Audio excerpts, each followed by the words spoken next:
In the heart of misty mountains, where legends are whispered on the wind, lived a young Hmong man named Pao. Poor but kind, his life was a simple one, until his friend came with a tale of lost treasure, a promise of a life beyond hardship.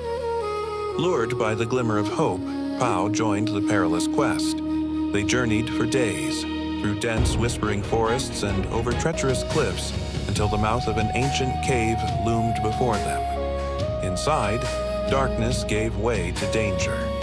Fiery darts, crushing stones, and ghostly whispers tested their resolve. Driven by desire, they pressed on, finally reaching a chamber shimmering with unimaginable wealth.